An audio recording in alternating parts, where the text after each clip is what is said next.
Count. 1, 2, 3, 4! Oh, yeah, that's that mahi, boy. That's that mahi. Kia ora koutou whānau and welcome to the NZR Around the Grounds podcast from New Zealand Rugby, bringing you closer to our national game. We're going to get to hear from people at the heart of rugby in Aotearoa, New Zealand, and get an inside view on the initiatives, stories and topics driving our sport. Great guest today, just another fantastic story within our women's game. Welcome to the studio, one of our top whistleblowers, Natarsha Ganley. Great to have you here. Thanks for having me. Now, before we get into, what you do on the weekends, perhaps, busy lady, another one of these people who makes me feel a little bit inferior with the amount of things I've got going on. But what do you actually do for your 9 to 5? So I am a compliance analyst for Hobson Wealth Partners. So we're a fund management company. So as a compliance analyst, I'm an AML specialist, which is the anti-money laundering side of things for the business and stopping all the bad money and bad people. Oh, I was going to say at the start there, I was thinking, this seems a little bit dry, but then you start to get into a bit of anti-terrorism and fraud, and actually it could be quite interesting trying to look out for some funds that perhaps shouldn't be there, maybe. It is, yeah, and it's quite exciting. It's a little bit of detective work, a little bit of processes and procedures, and obviously constant teaching of all the advisors and yeah.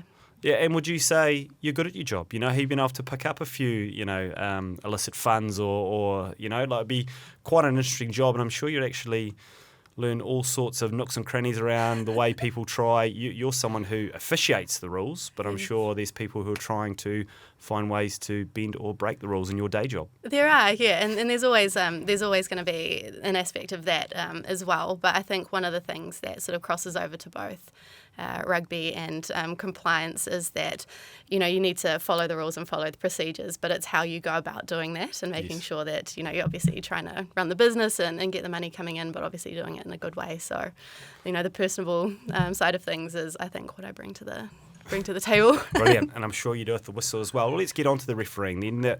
How do you get into it? Like why do you do this, and what got you involved in refereeing in the first place? So I grew up in Whangarei, Awesome. which was such a cool childhood, and I used to play rugby with my brothers. Just for convenience, I think it was easier for Mum and Dad to chuck us all in the same team, and it saved taking all of us around to different grounds. So that's how I started it, and obviously loved the game. Rugby is our love language, and as I got older, there wasn't a women's team or anything to go into at that stage. We're talking sort of 15 years ago, showing my age, and so refereeing was an opportunity to sort of stay in the game and stay relevant. And Dad came along to the first couple of referee meetings with me, and that was sort of how I fell into it. Awesome. And it was probably got a little bit of time off school, or a bit of time out there as well. And it's like you say, it was obviously probably pretty important to have your parents' support as well, by the sounds of it. Like, it was a great way to keep you in the game, but obviously, no doubt, I'm sure that he came and watched a few of your first games and almost debriefed it with you, and was a bit of a mentor on those early days as well. In the early days, and even now, at the OPK. What do you say? Hang on, Dad, I know the rules now. Like, back off. No, and we don't really have discussions about the rules. It's more about the game flow, and from a spectator's point of view, did I miss anything? And my brother still plays rugby, and so a lot of our conversations are, who's actually disrupting the game here, and who should I sort of watch out for, and it's a bit more like that, which I think when you get to our level, that's what matters. It's not, okay, did you miss a knock on, that kind of thing. It's, was it a good game to watch, and could I have done better in terms of that? Totally. It's sort of obviously you've got to know the rules and you've got to know how to do them, but it's the interpretation and the application of those is almost the skill, isn't it? Once you get to that higher level, it's probably the skills you learn at work, it's the skills you learn socially as much as of actually studying the rule book. Yeah, and it's not so much, knowing what to penalise, but when to penalise it as well, and when to sort of, play advantage, or, things that are relevant to the game and things like that. And, I think they've done a big push in it in Super Rugby this year, is actually letting the game breathe a little bit, and people want to see exciting constant ball and play, and a bit more fast action to watch, and I think that is one of the positive things that refereeing is sort of going towards at the moment. Totally. Now, you just recently did spend a little bit of time away from the game. Like, what were you up to, and what dragged you back in? Because sometimes I know maybe best intentions, but when you get stuck into other parts of life, maybe it's a little bit harder to come back to refereeing. Like, what were you up to, and what got you back? Yeah, so I took some time away. That was when I first started working for Hobson Wealth. I think the work-life balance was a bit unattainable at that point. Learning a new role and obviously growing with that. And I've also been studying my MBA on the side. So a little bit of time management. You're doing that thing again, yeah. So it got a bit overwhelming. But also COVID hit, so it was kind of a good time to take a step back and actually focus on a little bit of life balance. And for all purposes, I had, sort of left the game and retired, essentially. So when I got a call last year from Chris Pollock, who is the high performance manager for the referees, I'd just done a couple of club games. I'd done 85s Kumiu a couple of times, and awesome. Had beers in the changing room afterwards, and that was the extent of my game.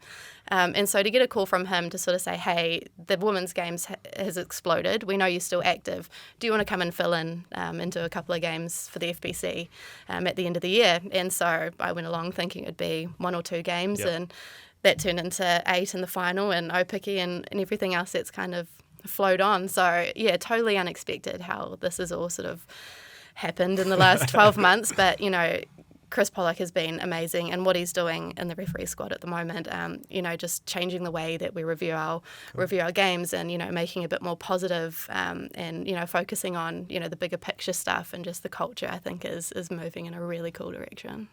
And it seems like too, because you're doing a lot, like you're one of these high achievers, very jealous, but there's perhaps when the professional side of things is going really well, does that flow onto your refereeing? Does it, when you're feeling really confident in what you're doing in your day job, does that carry through to, when you're blowing the whistle and perhaps some of the skills you've learnt in that environment? Yeah, it does. And I think it's just the work-life and rugby balance. Rugby isn't my whole life, and if rugby was to stop tomorrow, I'd go back and I'd have a great career. I'd still have my study. I've got, great friends and family. So I think that takes the pressure off of it, which is really nice. But obviously, if you're getting these amazing opportunities in rugby, it just sort of flows on to, being happy in your job. So I think it all kind of interconnects. But I think that's one thing, learning, sort of taking a bit of time out, but also developing all that sort of life skills and being a little bit more wise than I was, 6-7 years ago. I think it's all sort of contributing to how I'm refereeing at the moment, which is, it's a lot of fun. You spoke about it a little bit. You've had some amazing opportunities lately. It's been a bit of a rapid rise. You've been involved in Super Rugby Opiki. I think maybe even involved in the Blacks Ferns test match last week. Is it a bit, how's that been? Because before that, but also obviously with the World Cup last year, it's booming. And there's so many opportunities now for the females game. Have you enjoyed being a part of that, being a part of some of these really new, visible, high-profile rugby games? It's awesome. Not only being a part of it, but seeing, I've been there since 10, 15 years ago. So you've seen it, yeah. So I've seen how everyone's progressed and how the game's progressed. And the Opiki stuff that I did at the start of the year, that's better than a lot of our premier men's rugby in Harbour at the moment. Yeah, cool.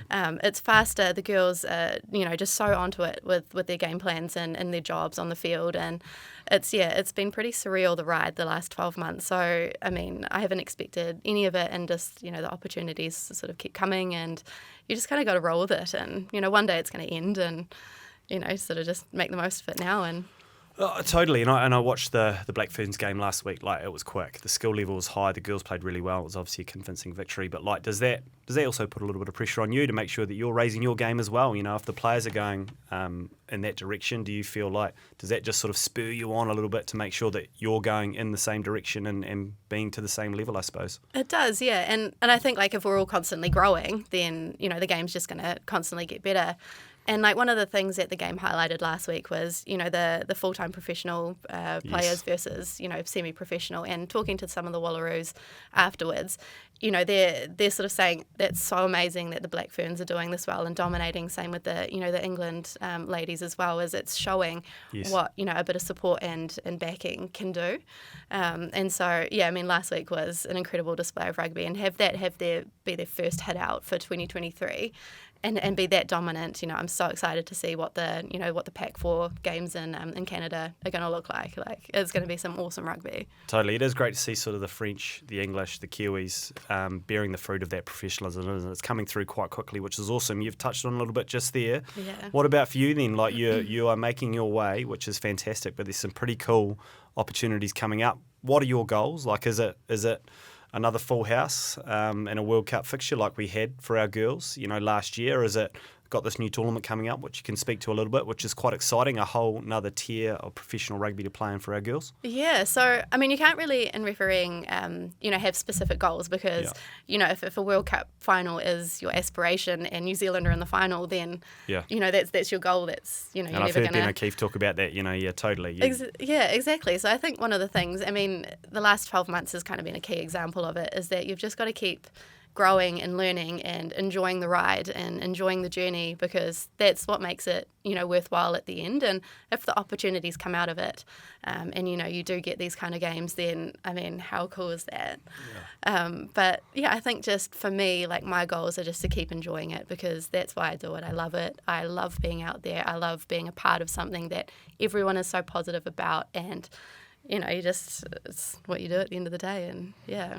Love that attitude. Now, I think, mate, I don't know if this is breaking news or whether this is out there already, but is it? It is breaking news. Brilliant. Love to be able to do that here on NZR Around the Grounds podcast. But I think you've been selected to referee Wellington's first Shield defence against Horowhenua Kapiti next week, July the 12th in Levin. Is that correct? How good. Yes. How good. How good. You talk us a little bit about that. Like, did you know you're on the hunt? Was that something that was on the radar? How did you find out? Like, what's the process there? No, so I didn't think that was in the pipelines at all. Like, only one woman has ever done it before. Bex Marnie, and we sort of knew that Maggie and I would be, in the runnings for sort of some Heartland or first class men's rugby this year, but to get that call around this game specifically, I didn't expect it at all. And yeah, I think, Chris Pollock gave me a call. I was out to dinner with my uncle, and he called me and sort of said, we'd like you to do this game. How do you feel? And I think I just screamed thank you down the phone at him, and I was like, oh God, maybe I should apologise to him tomorrow. But I just couldn't believe it. It was, I was pretty stoked to get that call. So just another opportunity, and, I've reached out to Bex to, get a little bit of advice and stuff. And we sort of had the mentality that, we're going to approach it a little bit like a Barbarians game. You've got, an absolute titan in Wellington and Horowhenua Kapiti, which, a lot of these guys, it's going to be the pinnacle of their rugby career. Absolutely. And so I think the main thing for me is to go into it and, let them play some footy, make sure there's ball and play time, let these guys have their moment to,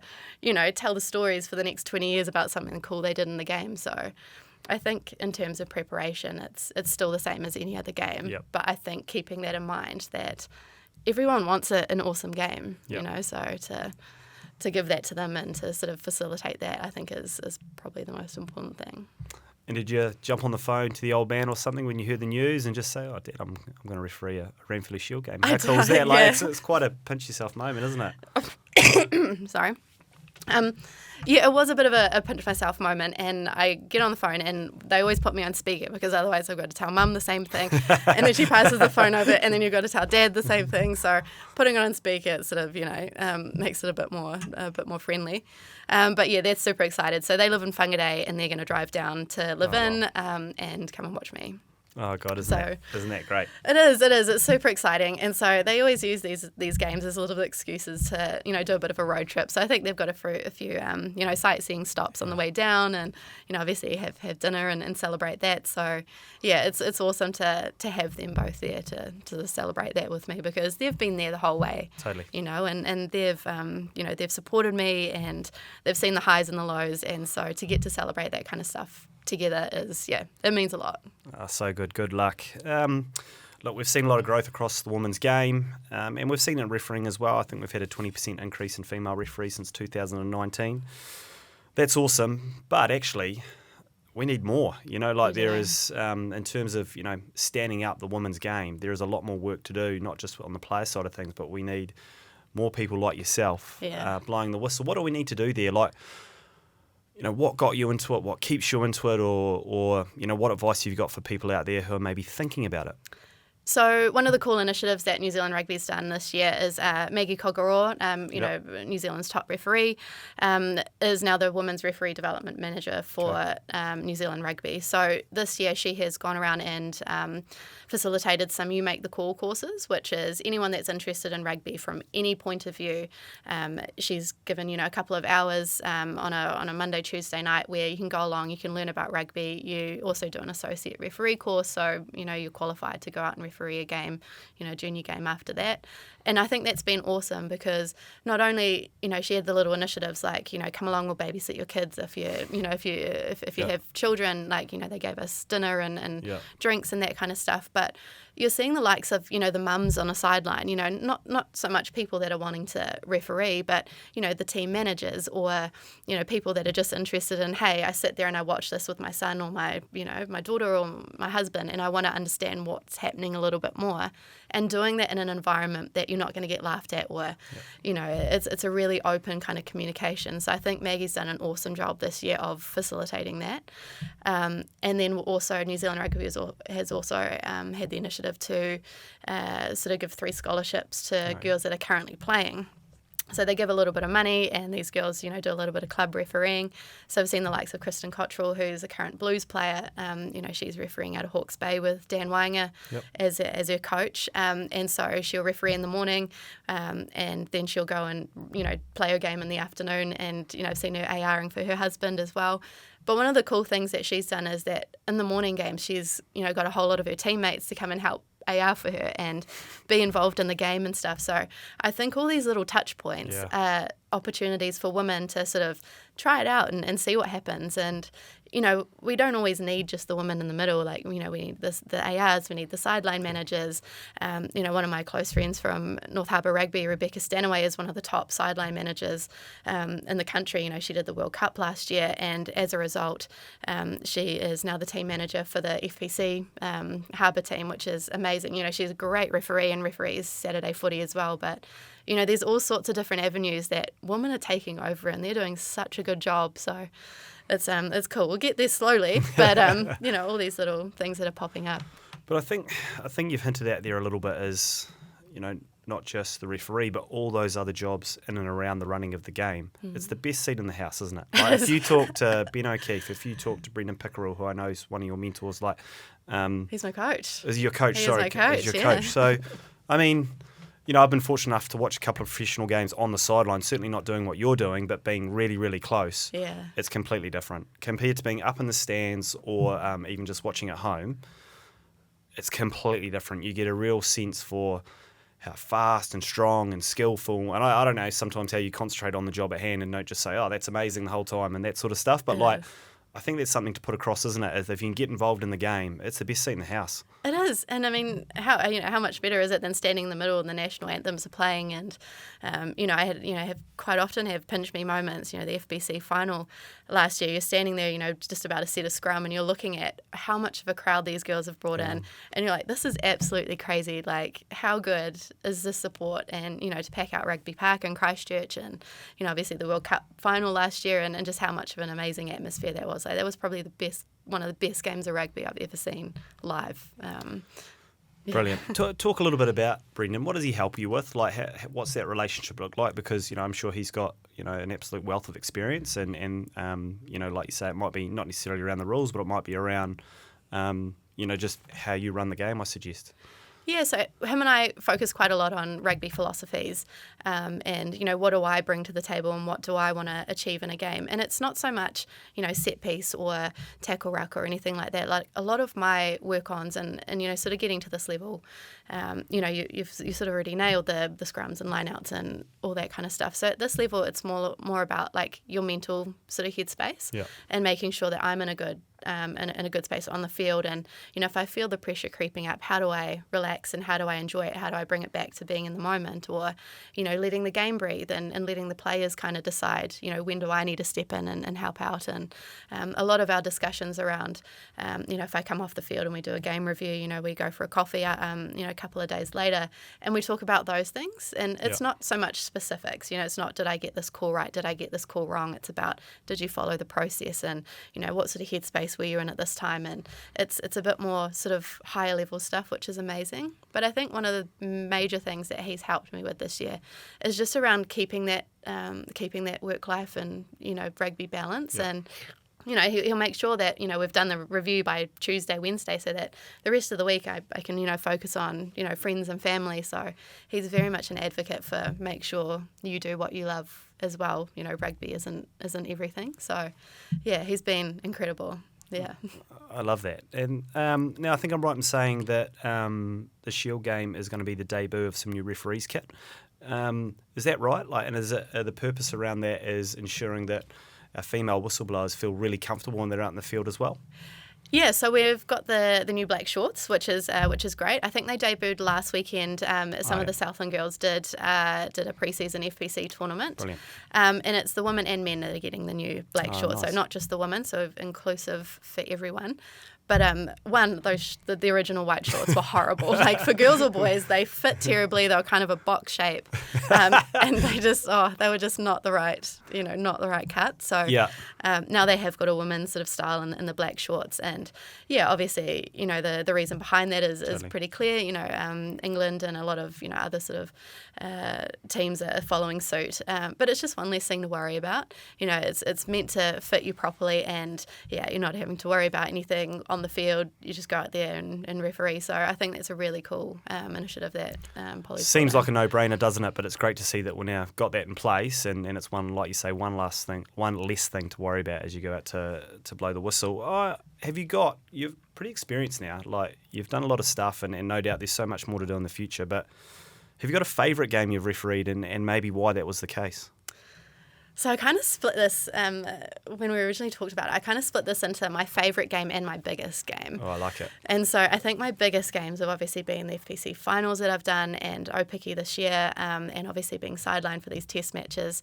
But my favourite games are the ones on the weekend where both teams just show up to play rugby on a Saturday, and they're there for the enjoyment, and they're there to hang out with their mates. And quite often, my uncle, who's the only relative that I have in Auckland, will road trip to wherever we're going, and we'll make a bit of an occasion of it, and have a beer in the changing room afterwards. And those are the games that I think are the most enjoyable, because that's what I'm going to remember whenever I retire and stop refereeing or being involved with rugby. Is that's what it's about. And just refereeing two teams that just want to go out there and have a laugh with their mates. I did a President's game last year, and just like the amount of banter on the field, you're like, you guys are, in your 40s and 50s, and you're still laughing at each other, and you've still got the skill to make it a fun game. But that's what it's about, Totally, and it doesn't matter as a player referee where you started and where you finish, but that's that commonality we all have, isn't it? We all come from a grassroots background. We all just enjoy playing with our friends and congregating afterwards and telling, no doubt, exaggerated stories about how it all went. And that's the beauty of the game, isn't it? And if we always remember that and always try and have fun, then we're winning, aren't we? It is, yeah. The amount of 100-metre try stories I've heard. Oh, God. Totally. And what about for yourself? You've alluded to it a little bit around the way you try to ref the game and some of the philosophies that you try and have when you are have the whistle. But is there someone you look up to, whether it be their career or their style, or someone that you might model yourself on? So when I first started refereeing, Nikki Inwood, and she's just got married, so Vanderklay now. So when I first started, Nikki was the pinnacle of women's refereeing. She is an absolute pioneer of the game, New Zealand and the world's top referee for a very, very long time. And she's definitely someone that I looked up to and still look up to. She coached a lot of the referees at the World Cup last year. Brilliant. Her wealth of knowledge and what she's done for the game, I think, has been incredible. So always look up to her. I think currently Holly Davidson, who obviously did the final last year, she's currently at the Under-20s World Cup refereeing. Her and Amy Barrett-Theron, who did the Black Ferns game last year, I think their refereeing styles is something to aspire to in terms of their calm, they're personable, they enjoy the game, and I think that's fantastic. So getting to work with Amy last week was incredible, and just to see what a professional kind of looks like, and what we need to do to sort of get there. I think those three. But then talking to Mike Cron, last year he described me as the female Nigel Owen. So I think that's more personality on the field. And I think... Have you got a few zingers, a few one-liners when you're on the field that you give the players? Because he was quite famous for that, Nigel, wasn't he? Yeah, I think he was. Yeah, I think he's definitely a showman. I don't think I'm a showman. I think I'm quite relaxed, and I like to have a laugh on the field. So I mean, I wouldn't say one-liners, but yeah. You're definitely sort of in the moment. Enjoy yourself, and I guess that comes across on the cameras, or talking to the players and stuff like that. So I don't know if that was a compliment or if that was just an observation. It absolutely is. It absolutely is. He's one of the great referees, so I definitely take that as a compliment. But and last question, I suppose, is like when you watch a game, whether it be on the sidelines, club footy, whether it be watching on the tally, can you watch it as a fan, or are you forever critiquing the ref or the play or what's going on? Can you watch it when as a fan? Yeah, I think so, and I think especially watching my brother play. He plays for Midwestern up in Whangarei. Watching his game, I'm so biased, and so you can't really watch it as a referee from that, because you want to sort of watching the game and watching how it flows and stuff. And he's kind of like a Damien McKenzie in terms of his style of play. Like loves a chip and chase, loves sort of not picking fights on the field, but loves to kind of have a bit of banter with the other team. So yeah, I think in terms of that, I'm a good spectator. If it's a neutral team and you're just sort of if the referee, it's good to watch them and seeing how they play. So yeah, it just depends on the game. But in terms of Super Rugby, it's nice to watch as a spectator and just sit back and enjoy some good footy. You want to see them do some cool stuff and have some cool plays and score the try halfway in the air in the corner and stuff like. Totally. Yeah, it's exciting to see. Well done, good on you. Good luck. Thank next you. week for the Shield game. Like that's extremely exciting. Good luck for future appointments. I'm no doubt you'll be involved in any number of fantastic matches, and I hope that goes really well. I'm sensing a bit of a theme across your family here. Pretty cheeky, like a bit of fun. So I hope you can retain that in your future fixtures, as no doubt you go into some more serious stuff. So it's absolutely outstanding. Well done. Awesome. Thanks so much for having me.